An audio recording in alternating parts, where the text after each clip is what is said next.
ஓம் சக்தி. ஜெய் கணேச ஜெய் வராகி. மகாவராகி டிவியின் மூலமாக வராகி பக்தர்கள் அனைவரையும் வரவேற்பதில் பெருமகிழ்ச்சி அடைகின்றேன்.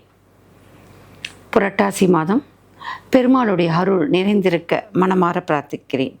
பெருமானை அருளாயோ. செப்டம்பர் 17 ஆவணி முடிந்து புரட்டாசி மாதம் ஆரம்பிக்கின்றது. புரட்டாசி 1ஆம் நாள், அதுவும் புதன்கிழமையாக இந்த விஸ்வாவசு வருஷத்தில் புரட்டாசி மாதம் பிறந்திருப்பது ஒரு பெரிய ஒரு உன்னதமான ஒரு அமைப்பாக கருதப்படுகின்றது. பெருமாளுக்கு உகந்த நாள் புதன்கிழமை. அதுவும் குறிப்பாக புரட்டாசி மாதம் என்று சொன்னாலே கேட்க வேண்டாம். பெரும்பாலும் பெருமாளுக்கு இந்த புரட்டாசி மாதமும் மார்கழி மாதமும் விஷ்ணு உடைய அந்த நாளாக கருதப்படுகின்றது. அந்த மாதம் தை மாதம் ஆரம்பிக்கும் போது உத்தராயணம் ஆரம்பிக்கின்றது. அதற்கு முன்பாக இந்த தக்ஷணாய காலத்தில் இந்த புரட்டாசி மாதம் மார்கழி மாதமும் பெருமாளை போஷிக்கின்ற ஒரு மாதமாக சொல்லப்படுகின்றன. இந்த புரட்டாசி மாதத்தில் வருகின்ற இந்த புதன்கிழமை ரொம்ப விசேஷம்.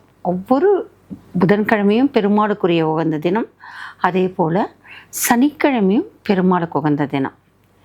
புரட்டாசி மாதம் புதன்கிழமையில் பெருமாள் உடைய அந்த பூஜையை தொடர்பது என்பது ஒரு மிக சிறந்ததாக ஒரு அமைப்பாக இந்த விஸ்வாவசத்தில் அமைந்திருக்கின்றது. பெருமாளுடைய அருளும் கடாட்சையும் நமக்கு அதில் கிடைக்கின்றது மிகவும் மிகுந்த மகிழ்ச்சி. புரட்டாசி மாதம் முதல் சனிக்கிழமை வர இருக்கின்றது. இந்த புரட்டாசி மாதம் முதல் சனிக்கிழமை மாத சிவராத்திரியாகவும் அமைகின்றது. ரொம்ப விசேஷம். சிவனும் விஷ்ணுவும் சேர்ந்த ஒரு அமைப்பாக இந்த வருகின்ற சனிக்கிழமை புரட்டாசி சனிக்கிழமை அமைகின்றது. இந்த புரட்டாசி சனிக்கிழமை என்னும் பொழுது பெருமாள் வழிபாடு தொடர்கின்ற அத்தனை குடும்பத்திற்கும் இது ரொம்பவே மகிழ்ச்சி தரக்கூடிய நாளாகவும் மாதமாகவும் இது கொண்டாடப்படுகின்றது. ஏனென்று சொன்னால் பெருமாள் வழிபாட்டில் இருக்கவங்க எல்லாருக்குமே இந்த புரட்டாசி மாதம் என்று சொன்னாலே எல்லோருடைய வாயிலையும் அந்த பெருமாளை வழிபடுகின்ற அத்தனை குலதெய்வமாகவோ வழிபடு தெய்வமாகவோ பரம்பரை தெய்வமாகவோ இஷ்ட தெய்வமாகவோ அல்லது அவங்க கிராமத்தில் எல்லோரும் ஒன்று கூடி வழிபடுகின்ற தெய்வமாக எது எப்படி இருந்தாலும் இந்த புரட்டாசி மாதம் கோவிந்தா கோவிந்தா என்ற கோவிந்தா நாமத்தை உச்சரிக்கின்ற ஒரு மாதமாக சொல்லப்படுகின்றது. சிறு குழந்தைகளும் பெரியோர்களும் எல்லோருமே நெத்தியில் அந்த சீச்சரணம் இல்லாமல் இருக்க மாட்டாங்க. இது எந்த ஒரு ஜாதி அடிப்படையிலனா வரவே வராது. புரட்டாசி மாதத்தில் எல்லாருமே பார்த்திங்கன்னா பெருமாள் வழிபாடு செய்கின்ற அத்தனை பேருடைய அந்த நெற்றியிலும் அந்த சீச்சரணம் அந்த நாமம் என்பது இருக்கும். எதற்காக என்று சொன்னால் அந்த நாமத்தின் மூலமாக பெருமாளுடைய அந்த உச்சியிலே அந்த நெற்றியிலே அந்த நாமத்தின் மூலமாக பெருமாளுடைய அந்த நிறைந்த அனுகிரகத்தை பெறுவதற்கான ஒரு அமைப்பு தான் அந்த நாமம்ன்றது. அந்த நாமத்தை இடும் பொழுதே அங்கே அந்த பக்தியினுடைய பரவசமானது வருகின்ற ஒரு காலகட்டம். இந்த பெருமாள் வழிபாடு வழிபடுகின்றவர்கள் புரட்டாசி மாத சனிக்கிழமை என்ற வழிபாடு ரொம்பவும் அவர்கள் உகந்ததாகவும் உன்னதமாகவும் வழிபடுவார்கள். இந்த புரட்டாசி மாதம் முழுவதுமாகவே அவர்கள் என்ன செய்வார்கள் என்று சொன்னால் பெருமாள் வழிபாடு செய்கின்றவர்கள் முழுக்க முழுக்க சைவ பிரியர்களாக தான் இருப்பாங்க. ஒரு முட்டை கூட அவங்களுடைய குடும்பத்தில் ஏற்றுக்கொள்ள மாட்டார்கள். முழுக்க முழுக்க சைவ பிரியர்களாக இருந்துதான் பெருமாளை வழிபாடுவார்கள். அது ஒரு சிறப்பு. கன்னி ராசியில் அந்த சூரியன் பிரவேசிக்கின்ற காலகட்டம். இந்த சூரியன் பிரவேசிக்கின்ற இந்த புரட்டாசி மாத காலத்திலே அந்த மழை வரப்போகிறது, அந்த சூடு, இது ரெண்டும் கலந்த ஒரு அமைப்பாக இருக்கும்போது உடல் ரீதியாகவும் வயிற்று சம்பந்தப்பட்ட கோளாறுகளை வரக்கூடாது என்பதற்காக பெரியோர்கள் அதை தேர்ந்தெடுத்தார்களாக என்று தெரியாது. விரதத்தினுடைய ஒரு உன்னதமே சைவமாக இருப்பது தான் புரட்டாசியில் ஒரு சிறப்பு. அடுத்ததாக புரட்டாசியில் சிறப்பு என்ன அப்படின்னு சொன்னால் சனிக்கிழமை விரதம். புரட்டாசி சனிக்கிழமை என்பது ஒவ்வொருத்தர் வீட்டிலும் ஒவ்வொரு சனிக்கிழமையும் பெருமாளுக்கு படையல் போடுவார்கள். அந்த சித்திரான்னம் என்று சொல்லப்படுகின்ற சக்கரை பொங்கல், தேங்காய் சாதம், புளி சாதம், எலுமிச்சை சாதம், இது போன்ற அவியலோட, வடை பாயசத்தோட, சக்கரை பொங்கலோட, இவர்கள் எல்லா விதமான அந்த 5 வகையான சித்திரான்னத்தோட பெருமாளை வழிபடுவார்கள். சிலருடைய இல்லத்தில் அந்த சாதத்தை செய்து மிகப்பெரிய தலைவாழையை அடுக்கிவிட்டு அந்த வாழை இலையிலேயே பெருமாளுடைய உருவத்தையே அப்படியே கொண்டு வருவார்கள். அந்த கிரீடத்திலிருந்து அந்த கழுத்து வரைக்கும் உள்ள உருவத்தை கொண்டு வருவார்கள். சில பேர் எல்லாம் மிகப்பெரிய ஒரு சத்திரம் எடுத்து பெருமாளை மிகப்பெரிய அன்னத்திலேயே பெருமாளை கோபுரமாக அமைப்பையும் அது வழிபடுகின்றது ஒரு அமைப்பு உண்டு.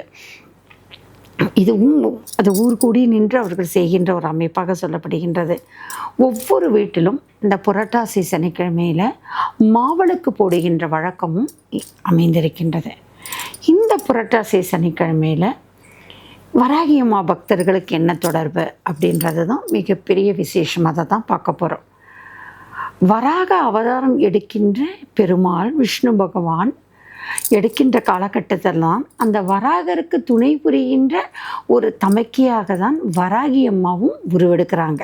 பார்வதியினோட அம்சமாக பெருமாளுடைய சகோதரியாக இருக்கின்ற அந்த உமையம்மை இந்த வராகமூர்த்திக்கு துணையாக, அண்ணனுக்கு துணையாக இந்த வராக அவதாரத்தை எடுக்கின்றார்கள்.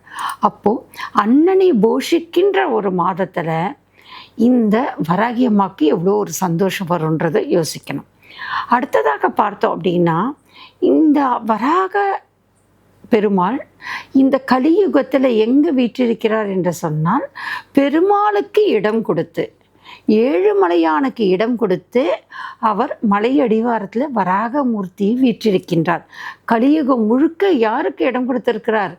ஏழுமலையானாகிய பெருமாள் அவதாரத்துக்கு வழி கொடுத்து, வராக அவதாரத்துக்குரிய அந்த தாத்பரியத்தோடு இங்கே ஏழுமலையானுடைய அடிவாரத்திலே இந்த பெருமாள் அமைந்திருக்கின்றார், வராக பெருமாள்.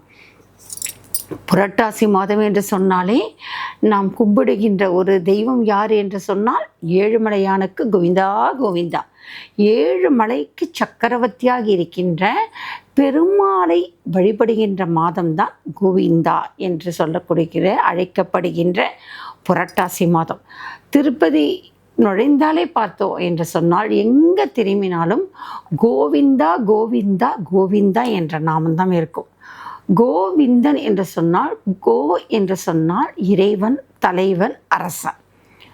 இந்த கோவிந்தன் என்று சொல்லப்படுகின்ற இந்த பெருமாள் எல்லாருக்குமே இறைவனாக, எல்லாரையும் காக்கின்ற ஒரு அரசன் எப்படி குடிமக்களை காப்பாரோ அதுபோல் இந்த உலகத்தில் பிறந்த அத்தனை பேரையும் காக்கின்ற ஒரு கடவுளாக அமைபவர் யார் என்று சொன்னால் இந்த பெருமாளாக அமைகின்ற ஏழுமலையான். அதனால்தான் ஒசரத்தில் இருக்கிறார் பெருமாள் ஏழுமலையான். ஏழுமலையினுடைய உச்சத்தில் இருந்து தன் கீழே இருக்கின்ற அத்தனை மக்களையும், பூலோகத்தில் இருக்கின்ற அத்தனை மக்களையும் அவர் பாதுகாத்து கொண்டிருக்கின்றார். கோவர்த்தனகிரி மலையே கொடையாக பிடித்து இந்த கிருஷ்ண பகவான் காப்பாற்றிய ஒரு தன்மை நமக்கு எல்லாருக்கும் தெரியும். அதே போலதான் ஏழுமலையான் என்ன செய்கின்றார்? அந்த கோவிந்தனாக இருக்கின்ற பெருமாள் மலை உச்சியில் இருந்து கொண்டு இங்கே நம்மளுடைய மக்களை, நம்மளை புறந்து காக்கின்ற ஒரு கடவுளாக இருக்கிறார். அந்த காக்கின்ற கடவுளாக இருக்கிறதுனால தான் நம்ம எத்தனை வருத்தத்தோடு அந்த பெருமாள் கிட்ட முறையிட்டாலும் சரி, நமக்கு ஒரு மகிழ்ச்சியும் சந்தோஷத்தையும் பெற்று வருகிறோம். அதனால தான் அவ்வளோ ஒரு மகிழ்ச்சியும் சந்தோஷத்தை துள்ளலும் இருக்கிறதுனால தான் அந்த ஏழுமலையானுக்கு கோவிந்தாக்கு அப்படியே லட்ச லட்சமாக பணம் நகையாக கொண்டு கொட்டுறாங்க. எதுக்காக? அந்தளவுக்கு அவர் வேண்டுவோருக்கு வேண்டிய வரத்தை தருகின்றார். குச்சேலனுக்கு எப்படி கண்ணாவதாக பிரானாக இருந்த அந்த அவதாரத்தில் எப்படி உப்பரைகளை நிற்க வைத்தாரோ அதுபோல ஏழுமலையானாக இருக்கின்ற கோவிந்தனாக இருக்கப்பட்ட பெருமாள் இங்கே வேண்டுவோருக்கு வேண்டிய வரத்தை அள்ளி அள்ளி செல்வ செழிப்பு, அந்த பொருள் இல்லாருக்கு இவ்வுலகத்துக்கு அந்த மக்களுடைய வேண்டுதலுக்கான அந்த பொருளை தருகின்ற ஒரு கடவுளாக இந்த பெருமாள் அமைகின்றான்.